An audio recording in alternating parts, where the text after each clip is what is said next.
Penktadienio vasario 3 dienos Jurbarko žiniose matysite. Sveikatos apsaugos ministerijai pažadėjus skirti finansavimą, šiais metais bus tęsiamas ligoninės pastato renovacijos projektas. Finansų skyriaus vedėja Audronė Stoškienė džiaugiasi sėkmingais praėjusiais metais. Rajono gyventojai kviečiami tapti įtėviais ir globėjais. 2014 metais viešojoje įstaigoje Jurbarko ligoninėje pradėtas investicinis projektas, kuriuo yra siekiama sumažinti ligoninės pagrindinio korpuso energijos suvartojimo sąnaudas bei pagerinti pastato būklę, šiais metais bus tęsiamas toliau. Tokią žinią rajono gyventojams iš Sveikatos apsaugos ministerijos šią savaitę parvežė rajono meras Skirmantas Mockevičius. Sveikatos apsaugos ministerijos kvietimu kartu su Jurbarko ligoninės vyrgydytoju Aivaru Šlekiu ir jo pavaduotoju Audrium Stoškum pristatėme vykdomą projektą pacientų aplinkos gerinimas Jurbarko ligoninėje.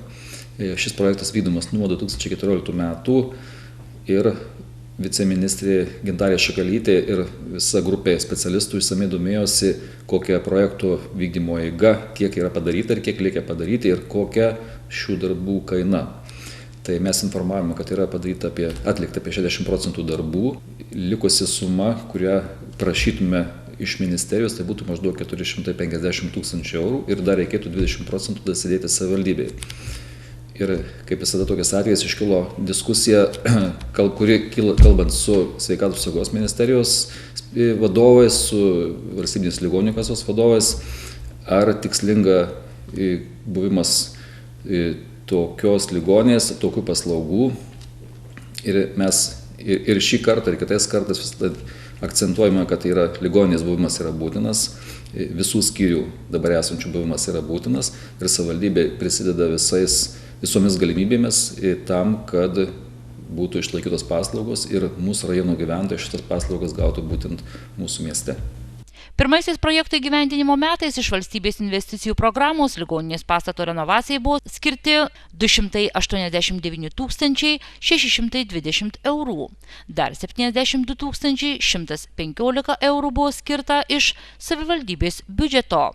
2015 metais iš to paties finansavimo šaltinio buvo gauti 202 734 eurai, o savivaldybės dalį sudarė 47 848 eurai.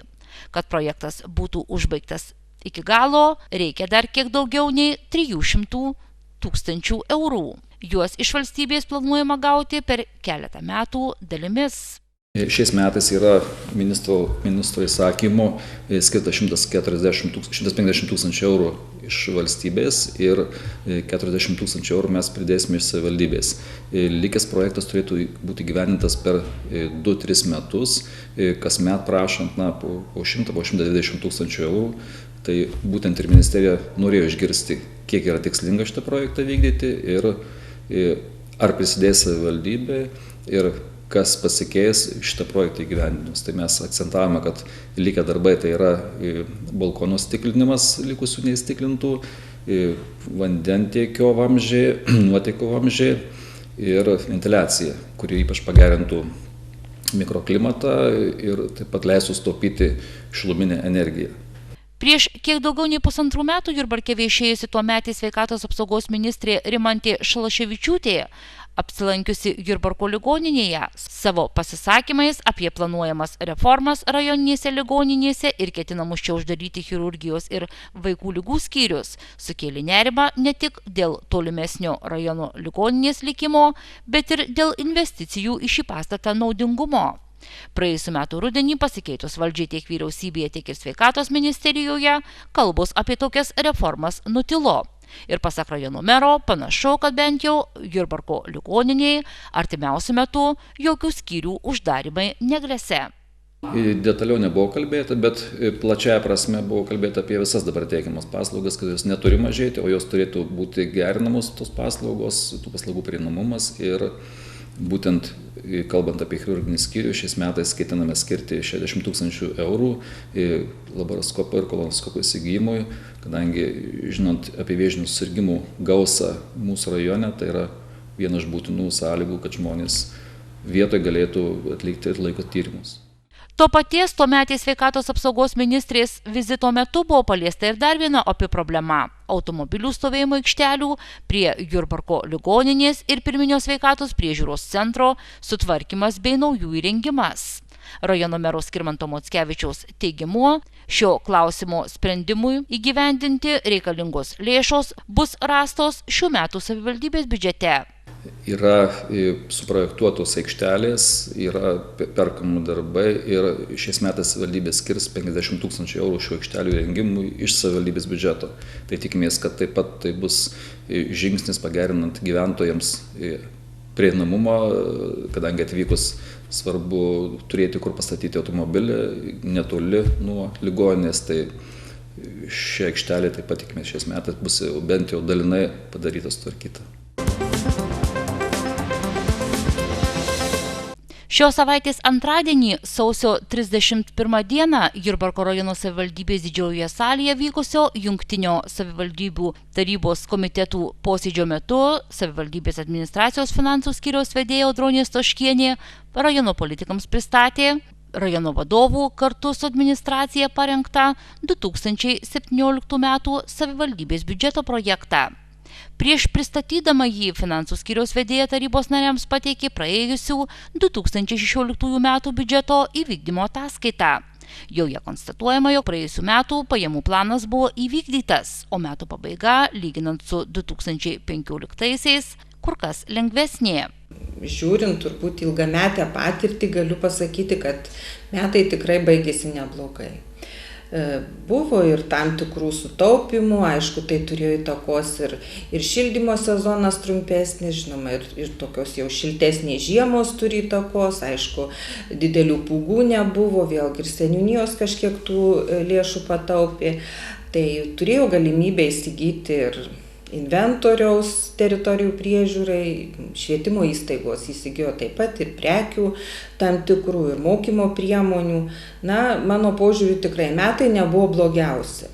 Žinoma, liko ir tam tikri likučiai metų pabaigoje, kurie į šių metų biudžetą įkeliami ir tikrai subalansuojant biudžetą į kitų skaičių, kurie patvirtinti įstatymų, tai turėjo tikrai labai didelę įtaką ir labai palengvino šių metų darbą. Audronės Stoškienės teigimu, biudžetinėms įstaigoms laiku buvo išmokėtas gruodžio mėnesio darbo užmokestis, įstaigos įsigijo reikalingų prekių, ilgalaikio turto padengė įsiskolinimus paslaugų tiekėjams ir dėl šių priežasčių pavyko sumažinti ir savivaldybės įstaigų trumpalaikius įsipareigojimus. Buvo padengta daugiau skolų negu planuota metų pradžioje bei ilgalaikių paskolų. Refinansuota finansų ministerijos paskola su didelė palūkanų norma leido savivaldybei beveik 2 kartus sumažinti 2017 metų palūkanoms planuojamų išlaidų poreikį. Skolos lyginant su 15 metų gruodžio pabaiga šiek tiek yra sumažėję, tai yra einamasis biudžetinis įsiskolinimas, jis sumažėjo ne tiek daug, apie 20 000 eurų, tačiau mano požiūriu turbūt labai daug jau jo mes ir nebesumažinsim, nes 215 000 eurų įsiskolinimas liko. Ir iš jų 100 000 yra socialinės pašalpos ir kompensacijos. Taigi, kadangi jos mokamos už praėjusį mėnesį, praktiškai net nėra įstatyminės bazės, kad jas galėtume sumokėti gruodį ir kad nebūtų šito įsiskolinimo. Na, o kitas 100 000 tai yra ir už atliktus darbus, ir šiek tiek už šilumą, šiek tiek už ryšių, šiek tiek už transportą. Na, bet pradelstų įsiskolinimų neturim, tai tikrai mus tas ir džiugina.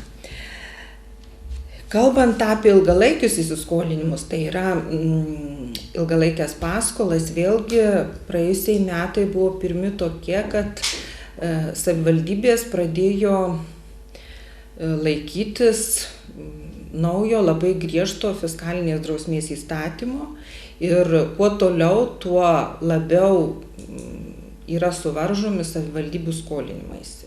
Nors tarsi limitai, kurie yra nustatyti, nėra viršyti, tačiau vis tik yra kiti apribojimai ir savivaldybės didžiąja dalimi galėjo skolintis tik tai tiek, kiek tais metais grąžino senų paskolų. Ir truputį virš to, truputis tai yra 1,5% nuo patvirtintų pajamų. Šiais metais jau nebeliko nei to 1,5%. Tai tiesiog skolinimasis bus galimas tik tiek, kiek grąžinsime senų paskolų.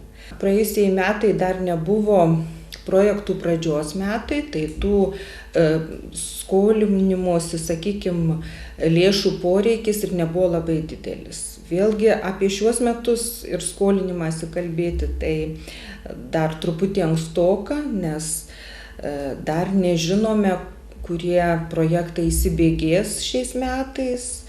Vis tik matome, kaip įvykus viešiesiems pirkimams vyksta rangovų kova, skundimai vieni kitų, tai labai sunku dar prognozuoti, ką mes šiemet pradėsim, kokius projektus. Tai manyčiau, kad ko gero po Liepos 1 bus galima kalbėti plačiau ir daugiau. Na ir pabaigai truputėlį statistikos.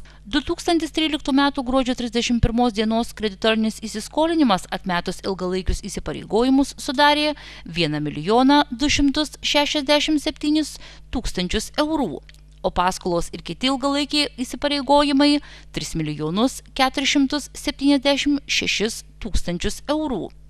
2014 m. pabaigoje kreditorinis įsiskolinimas buvo 488 000 eurų, o paskolos ir kiti ilgalaikiai įsipareigojimai kiek daugiau nei 4 milijonus eurų. 2015 rajono savivaldybė baigė turėdama 236 000 eurų kreditorinį įsiskolinimą bei 4 773 000 eurų paskolų ir kitų ilgalaikių įsipareigojimų. 2016 gruodžio 31 kreditorinis įsiskolinimas atmetus ilgalaikius įsipareigojimus sudarė 215 000, o paskolos ir kiti ilgalaikiai įsipareigojimai 3 921 000 eurų. Paskutinį šių metų sausio 4 posėdžiavę rajono politikai leido viešai įstaigai Jurbarko socialinės paslaugos įsteigti papildomus globėjų ir įtėvių mokymo ir konsultavimo specialistų etatus, kurių darbas bus užtikrinti socialinių darbuotojų ir kitų specialistų pagalba vaikus globojantiems asmenims, įtėviams ar besirengiantiems jais tapti asmenims, kurią vadovaujantis Lietuvos Respublikos socialinių paslaugų įstatymų ir kitais teisės aktais nuo šių metų sausio 1 dienos privaloma teikti kiekvienoje savivaldybėje. Praėjusių metų sausio mėnesį 2 šios įstaigos socialinės darbuotojos buvo atestuotos ir nuo kovo mėnesio įdarbintos papildoma darbo sutartimi, teikė globėjų ir įtėvių paieškos, rengimo, atrankos, konsultavimo ir pagalbos paslaugas. Su viena iš jų, Monika Kornikienė, Jurbarko žinios, šiandien kalbasi apie šiame centre įtėviams rengiamus privalomus mokymus ir jų metu pateikiamą informaciją. Mokymų metu mes sudarom galimybę žmogui, kai mes sakom pasimatuoti globėjo ar įtėvio kostiumą. Nes nepasimatavus to kostiumo, iš tikrųjų paskui galima padaryti neteisingą sprendimą, manyti, kad turim daug ir laiko, ir energijos, ir širdies vaikui, bet susidūrus su realiu vaiku, išgyvenusiu daug netekčių, netekusiu tėvų globos, gali pasirodyti, kad tai yra per sunkus iššūkis šeimai. Mokymai šiuo metu yra privalomi visiems norintiems globoti ar įvaikinti, išskyrus artimus giminaičius. Artimi giminaičiai yra skaitomi seneliai, broliai ir seserys. Jiems mokymai neprivalomi, bet labai rekomenduojami, nes tie mokymai nėra tik kalba apie įvaikinimą, tik kalba apie globą. Tie mokymai yra tuo pačiu kalbama apie pozityvią tėvystę, apie vaikų auklėjimą bendrąja prasme, kur galima panaudoti auginant netgi savo vaikus. Pašnekovės teigimu, kol kas mūsų rajone gyvenančios šeimos dar nėra linkusios priimti į savo šeimas globoti svetimų vaikų. Tačiau specialistai džiaugiasi ir tais keliais įtėviais, kurie vilimasi praskins kelią šiai kilniai misijai. Negalim girtis dideliais skaičiais, bet aišku, mūsų rajonas irgi nėra didelis ir daug nėra žmonių, sakykim taip. Bet iš tikrųjų per praeitus metus mes paruošėm porą šeimų, kurios gali globoti vaikus. Ir aišku, konsultavom esamus globėjus ir įtėvius. Taip pat buvo daug konsultacijų esamų jau, kur susiduria su tam tikromis problemomis. Jos galbūt nėra neišsprendžiamos be abejo, bet reikia tik nukreipti žmonės, sakau, tinkamai linkme. Kai sakau, kai yra specialistas, kartais mes savo bėdose paskęstame ir nebematom galbūt išeities, o kitas pažiūrėjimas iš šalies mums padeda toliau vėl judėti pirmin su vaikučiu, jam padėti. Monikos Kornikienės turimais duomenimis šiuo metu Lietuvoje gyvena apie 9 000 vaikų, augančių be tėvų. 3 000 iš jų gyvena globos įstaigose. Mūsų rajone iš 77 tėvų globos netekusių vaikų šeimynose gyvena 53. Nuo šių metų sausio 1 dienos įsigaliojus civilinio kodekso pataisoms į vaikų globos namus nebebus vežami vaikai iki 3 metų. Kol tėvų globos netekusiems mažyliams bus surasti nauji globėjai ar įtėviai, jų saugumu ir priežiūra rūpinsis socialiniai globėjai. Nuo šių metų sausio mėnesio įsigaliojo civilinė kodekse pataisa, kad vaikučius iki 3 metų paimtus iš šeimos tik išimtinais atvejais galima apgyvendinti globos namuose, o yra visų pirma prioritetas apgyvendinti šeimoje. Ir dėl to iškilo poreikis socialinių globėjų, tokio kaip naujo, vadinkime, instituto. Socialiniai globėjai tai yra lygiai, kai sakau, paprasti žmonės, iš tikrųjų lygiai tokie patys kaip paprasti socialiniai globėjai, išskyrus tai, kad socialiniai globėjai turėtų rekomenduotina nedirbti arba dirbti namie, kad jie bet kuriuo paros metu galėtų priimti vaiką. Tas vaikas ateitų į šeimą laikinai iki 3 mėnesių arba išimtinais atvejais irgi iki 6 mėnesių, kol tam vaikučiui iki 3 metų surastų nuolatinius globėjus arba rastų šeimą, kurie įvaikintų. Įgyvendinant naujas civilinio kodekso pataisas, kiekviena savivaldybė socialiniam globėjui privalės mokėti nusistatyto dydžio atlygį. Didžiuosiuose Lietuvos miestuose tokia išmoka siekia minimalaus darbo užmokesčio dydį. Be šių pinigų socialiniai globėjai už kiekvieną globojamą vaiką dar papildomai gaus 152 eurų dydžio vaiko išlaikymo išmoką bei tokio paties dydžio tikslinę globos išmoką. Planuojama, jog pas socialinius globėjus vaikai gyvens nuo kelių mėnesių iki metų. Paklausta, ar iš laikinųjų globėjų perkeliant vaiką pas kitus, jie nepatirs dar daugiau neigiamų emocijų. Monika Kornikienė sakėsi mananti, jog bet kokio atveju savo tėvų globos netekusiems vaikams augti šeimoje, tegul ir laikinai, bus kur kas geriau nei globos įstaigose. Čia yra diskusinis klausimas ir iš tikrųjų, aišku, mes, kol tai socialinis institutas, tas socialinio globėjo institutas dar neįsivažiavo, labai sunku spręsti. Bet aišku, žinom patirtis užsienio šalių, kad jie tą tarpinę stotelę tarsi vaikui kaip tik, jis papuola iš karto į saugią erdvę. Aišku, sakau, nuolatinį globėjo taip lengvai mes nerasim iš karto, vis tiek tai yra irgi darbas, paieška. Tai iš tikrųjų jis patenka vis tiek į saugią erdvę, kur suaugusiai ir tik tais 2 suaugusiai, arba vienas šiuo atveju, kitą kartą gali būti ir vienas globėjas, jis suturia tą artimą ryšį. Vis tiek, tai yra vienas žmogus. O žinot, vaikų globose namuose vis tiek yra aibė specialistų, jie yra geri specialistai, be abejonės, jie žino savo darbą, bet sunku vaikui vieną tvirtą ryšį suformuoti su vienu. Vis tiek tai vienas žmogus ateina, kito pamaina ateina, kito. O kai vaikas paimam iš šeimos, jam taip stresas didžiulis, kad jis išimtas iš savo šeimos, savo tėvelių nebeturi.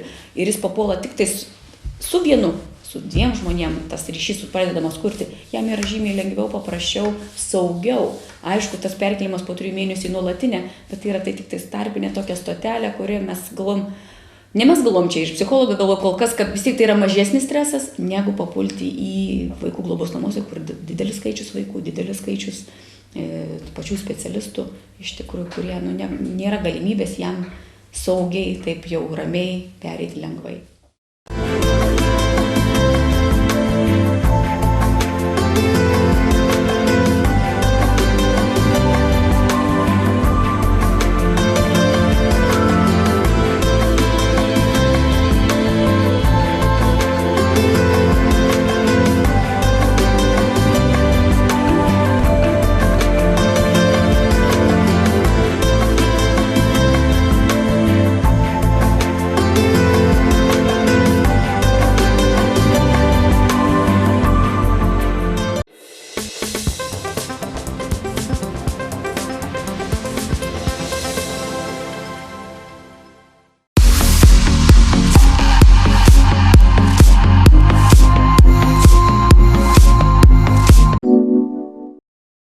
Šiandien išleistame naujausiame Mūsų laiko numeryje skaitykite.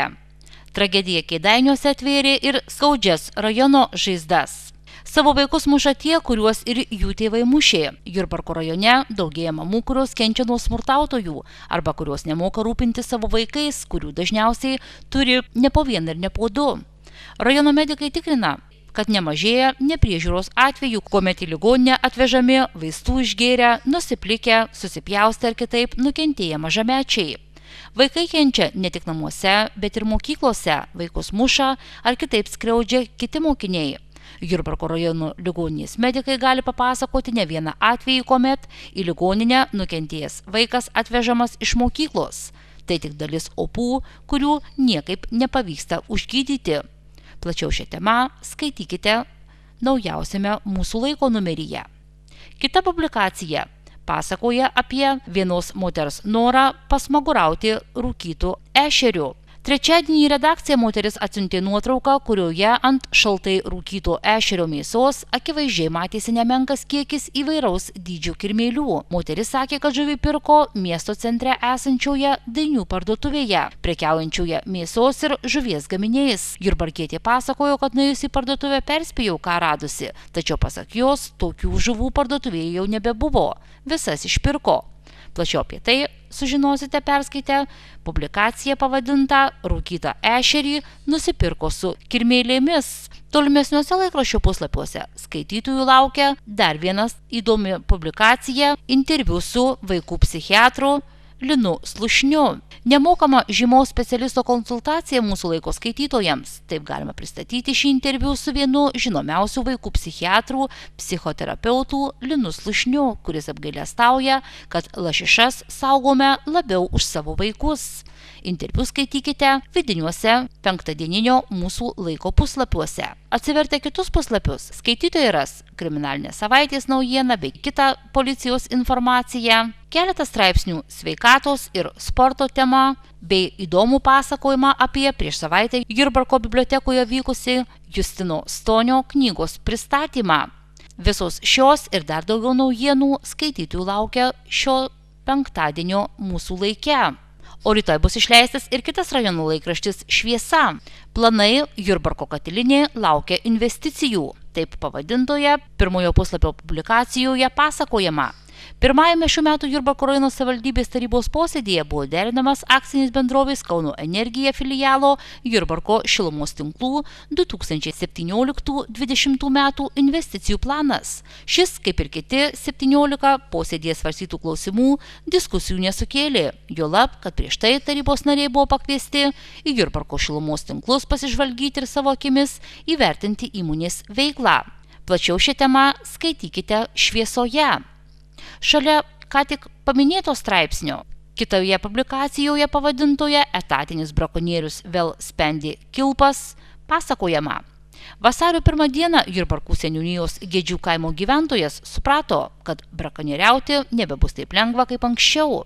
Dainių pelkėje įrengtos slaptos kameros užfiksavo maišu nešiną vyrą. Nors žmogus fotografuotas nusisukęs, Jurbarko aplinkosaugininkams dėl jo asmenybės abejonių nekilo. Tai ne kartą įkliuvęs brakonierius. Kas jis, sužinosite atsivertę Šviesos numerį. Vidiniuose laikraščio puslapiuose skaitytojų laukia susitikimas su naujuoju urėdu. Naujasis urėdas gerbia mišką ir jame dirbančius žmones. Taip pavadintame straipsnyje pasakojama apie praėjusių metų pabaigoje išlydėtą urėdijos vadovą Faustą Bakį pakeitusį jo pavaduotoją Edmundą Mačiežą. Nauji metai, nauji ratai. Ši tautosaka šiemet tapo realybė Jurbarko miškų urėdijai. Įstaiga turi naują vadovą. Dalį ilgamečių girininkų pakeitė nauji žmonės, o šalies urėdijų greičiausiai laukia didžiausia reforma nuo pat nepriklausomybės atgavimo. Plačiau apie tai skaitykite rytojaus Šviesoje. Šiame numeryje skaitytojai ras ir Seimo nario Ričardo Juškos nuomonę apie planuojamus uždaryti Lietuvos pašto skyrius, komunalinių atliekų išvežimo iš privačių valdų, įmonių, įstaigų bei organizacijų 2017 metais grafiką ir dar visą eilę kitų naujienų.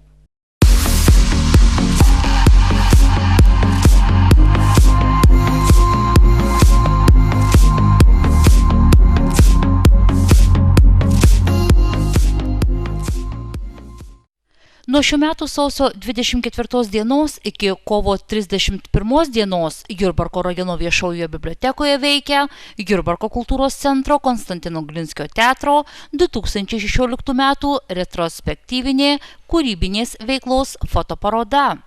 Vasario 7 dieną 18 val. Jurbarko kultūros centro Žindaičių skyriuje vyks Pauliaus Stalionio koncertas Aš tavim tikiu. Šio koncerto metu Paulius Stalionis su savo gerbėjais pasidalins ir visų pamėgtais ir visiškai naujais kūriniais, bendraus su publika ne tik dainomis, bet ir pristatys naują, dar dažais kvepiančią pasakų knygą, kuri tikrai maloniai jūs nustebins. Vasario 17 dieną 18 val. Visus jaunus, talentingus žmonės, kurie mano, kad savyje turi slypintį talentą, dainuoja, šoka, vaidina ar kitaip meniškai save išreiškia, Jurbarko kultūros centro vaikų ir jaunimo teatras Vaivorykštė kviečia į konkursą M-efektas. Jo metu bus renkami geriausieji, kurie bus apdovanoti piniginiais prizais. Visi norintys dalyvauti kviečiami registruotis socialinio tinklapio Facebook M-efekto paskyroje. Vasario 22 dieną 18 val. Jurbarko kultūros centre koncertuos grupė El Fuego. Bilieto kaina 8, 10 arba 12 eurų. Bilietus galima įsigyti Jurbarko kultūros centro bilietų kasose darbo dienomis nuo 16 iki 18 valandos. Vasario 25 dieną 16 val. Jurbarko kultūros centre bus rodoma nuotaikinga muzikinė humoro programa su Raimundu Šilansku ir grupe Husarai. Bilietus jau galima įsigyti Jurbarko kultūros centro kasose.